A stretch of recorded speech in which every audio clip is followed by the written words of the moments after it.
I've stood on the summit of Everest. I've survived 2 avalanches, and I have filmed with the body of a legend frozen in time.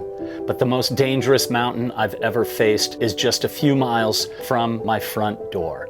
3 friends tied to a rope, snow falling all day. An avalanche falls, and then nothing. I thought they were gone, swallowed by the mountain. I started rehearsing how I was going to tell one of my best friend's wives what had happened. Mount Washington, New Hampshire, 6,288 feet or 1,918 meters. It doesn't sound like much, but it's killed more people per vertical foot or meter than any other mountain in the world. 170 plus deaths since 1849, the highest wind speed ever recorded on land, 200 rescues per year, avalanches, falls, hypothermia, even a murder and someone taking their own life. It's a freak of geography due to the low, flat land far to the west of Mount Washington, abruptly smashing into cold Atlantic storms. It's all about the topography, which is really interesting. So here's Mount Washington there. You have to look to the west. The mountains leading toward Mount Washington form sort of like a V. And if you focus in there on where Mount Washington is, you can really see it all just kind of, you know, comes together over Mount Washington. The weather on Mount Washington can change on a dime and catch people completely unprepared. There's a sign on each trail going up into the alpine zone where it says, "Stop." The area ahead has the worst weather in America. Many have died there from exposure, even in the summer. Turn back now if the weather is bad. That sign is not kidding. They mean business. People still go in thinking it's just going to be another hike and find themselves in mortal danger in a matter of minutes where rescue is very, very difficult. I chose Mount Washington as a place to live so I could train year-round, especially be prepared for conditions like I would find on Mount Everest and other big mountains around the world. Mount Washington is the perfect place to train for mountains like Mount Everest because of the unpredictable and severe weather. It teaches you to be prepared for every scenario. But the problem with training there and going more and more often is you are tempting fate. Foot for foot, meter for meter, Mount Washington is the most deadly mountain in the world. And before I tell you about a day that everything went sideways, here are some sobering facts about Mount Washington. 48 people alone have died from falls, most of them on the Tuckerman Ravine trail, where thousands of people go each year to test their skills as a skier or snowboarder. Some of these falls are caught on film as it is a popular destination each weekend in the spring. I don't know why you just did that. Oh my God! Heads up! Holy shit! Yeah. Oh, what is it? What? 31 individuals froze to death of hypothermia, and a whole slew of others whose cause of death is listed as exposure. 5 people died in a plane crash in 1969. There have been other plane crashes that have claimed lives. There had been a murder, and 1 person took his own life. It's no surprise to me that Mount Washington is on the list among the 10 most deadly mountains in the world. There's been continuous weather monitoring on the summit since 1932. The Mount Washington Observatory holds the trademark title called Home of the World's Worst Weather. People go out every hour on the hour to a turret atop the summit, no matter the conditions, to retrieve weather data. And during storms, they have to go and clear ice and precipitation from the equipment.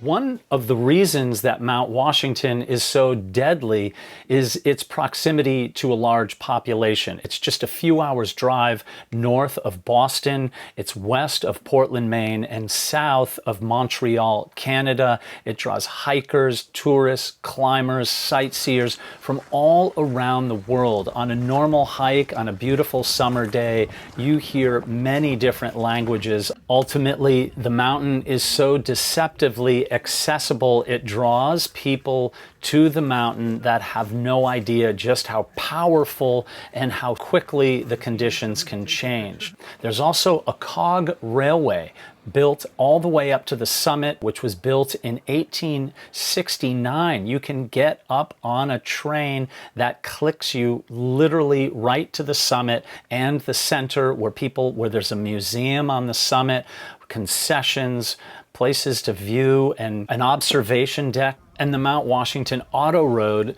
which was completed in 1861, allows people to drive right to the tippity top. And for those who do enjoy hiking or climbing, the Crawford Path, it was first established in 1819. It's the oldest continuously maintained hiking trail in the United States, but despite the modest height, Mount Washington has a deadly reputation. Okay, so this is really cool. So check this out. Here's this building. It's called the Summit Stage Office Souvenirs. It's like a hiker shuttle and people meet here, but it's building. They chain the building down because of the extreme weather here. Like, that's how high the winds. The highest wind speed ever recorded by man was recorded right here, 231 miles per hour.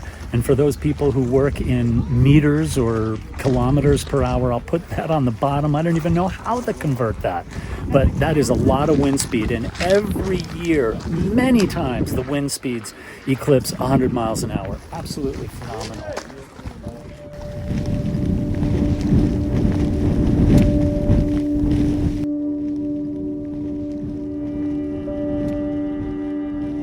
In 2013, I joined a group of 12 experienced climbers to take a retired United States Army veteran on a climb up Central Gully as a fundraiser for an organization that he was involved with. The retired veteran was an amputee. He had a traumatic brain injury that he had received in Iraq during active duty. The lead climber of that expedition was my good friend Andy Politz, who was with me in 1999 when we visited the site of George Lee Mallory on May 16th.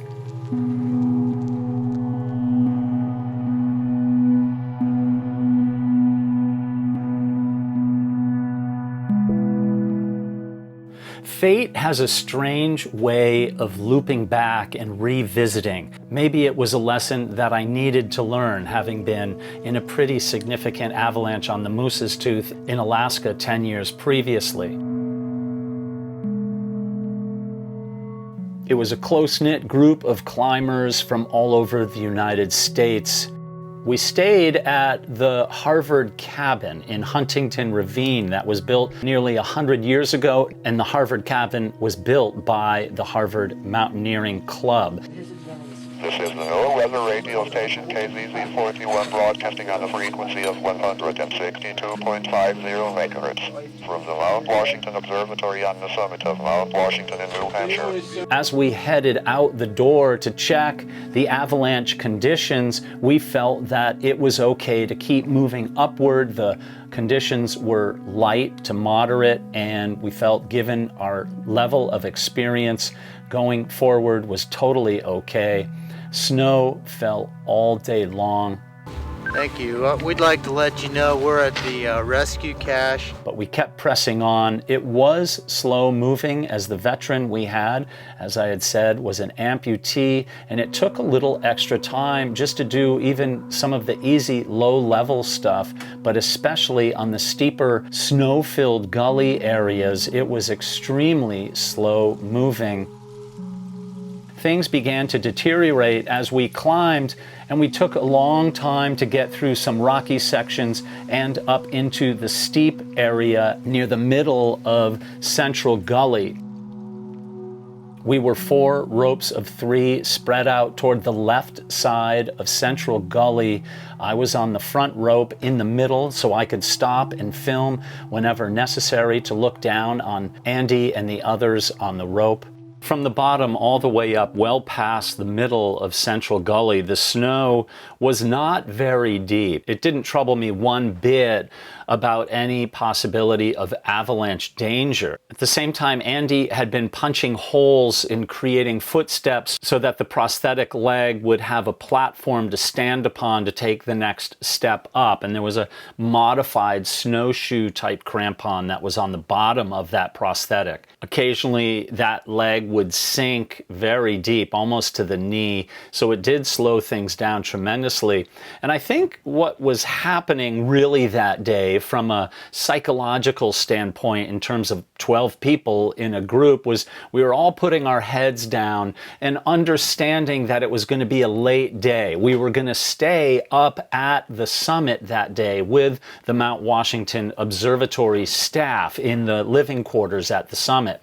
And so nobody really said anything, and since we were all spread out along the route, it was difficult to really communicate, and perhaps the ardent and prudent thing would have been to stop and have a little collective meeting to discuss what the best move was. Because I was in that front row, I could see right up ahead of us that we were almost done with the climb. What we hadn't anticipated, but should have known, being experienced climbers that we were, is that while it was snowing all day, the wind was blowing off the level area, the alpine garden area at the top of the climb, and loading the very top of the exit ramp of Central Gully.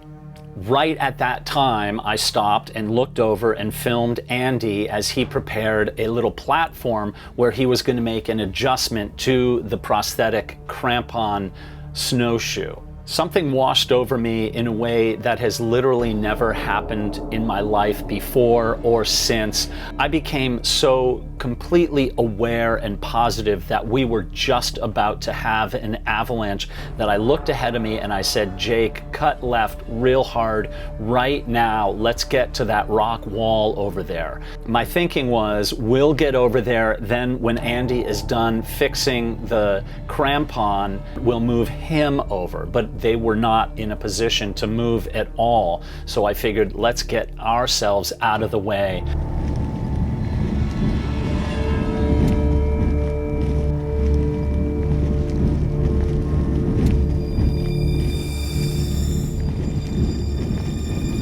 When suddenly I heard a whoomph, and I knew that an avalanche or a slab had broken off and started sliding down. We began to move slowly because we were on the outside of it, downward, downward, downward.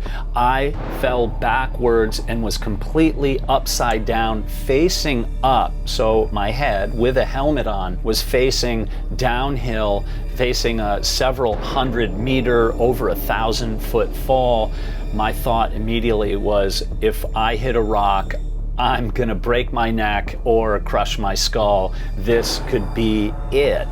Just before I fell, I yelled loudly, avalanche, and tried to warn everybody below me so they could brace themselves. It was a gripping moment. I felt our rope sliding downward, downward, downward, and then suddenly it stopped, pulling the rope tight. It was as tight as a guitar string, and I was essentially trapped in the middle, facing up, head downhill. We stood up, relieved the tension on the rope. At that time, I looked over and noticed that Andy and the other 2 climbers on his rope were gone. However, as the avalanche slid over them, what remained was the middle climber, the retired veteran's helmet and backpack, left exactly where he had placed them to adjust his crampon. I was absolutely confident that they had not survived, and I began rehearsing in my head what I was going to say to Andy's wife, that there had been a tragedy. It just seemed so surreal to me. So our team made a hasty but probably a wise decision to turn back down and down climb on the mountain. By the time we got near the bottom, about 5 or 6 hours had transpired. My fingers, one of my hands was very frostbitten or frost-nipped, and we saw some headlamps moving their way coming up toward our group at the bottom of Central Gully, and I shouted out and I said, "Did you find them?" And a voice came up saying, "Yes, we found them. They survived." And that was one of the most beautiful sentences I had ever heard anybody utter in my entire life. Somehow, some way, they had managed to crawl over 2 hours to a trailhead where a team had been moving up to help them. Andy was airlifted to Dartmouth Hitchcock Medical Center, and the others were checked into a hospital closer nearby in Littleton, New Hampshire. The humbling aspect of this was that the news media was all over it. One of the survivors of the avalanche said that he thought he was going to die. We made mistakes, absolutely, pushed hard, but we were well within our physical means. We went past a point where we should have turned around. Even experienced climbers like us, we neglected to take the signs that perhaps we were going into conditions that were over our heads. I've climbed Everest, been on 4 film expeditions to that mountain, been to Gasherbrum 2 in Pakistan, gotten my ass kicked on Mount McKinley, Denali in Alaska on numerous occasions, been to Aconcagua twice, have seen a lot of bad things happen in the mountains, but by far one of the most perilous mountains I've ever climbed on is Mount Washington. Mount Washington is a mountain of ghosts. It demands respect, and it will teach you the hard way if you don't give it respect. This was my Everest before going to Mount Everest. It almost broke me once, but it also gave me something I carry with me to every single mountain and every single hike: humility. To those who've lost their lives here, we remember you. To those still climbing, go with caution. I'll put a link in the description of the Mount Washington Observatory, which gives summit conditions at this exact moment, and there are cameras stationed on the mountain so you can see what the weather looks like 24 hours a day. Many thanks to my Camp 4 supporters of Everest Mystery, whose names are on the screen now, and thanks to the many members and patrons across my membership. Your support means so much to me and allows me to keep on continuing to create meaningful and inspiring content like this. Do a good deed, don't ask for anything in return. Make the world a better place, one tiny step at a time. Peace be with you.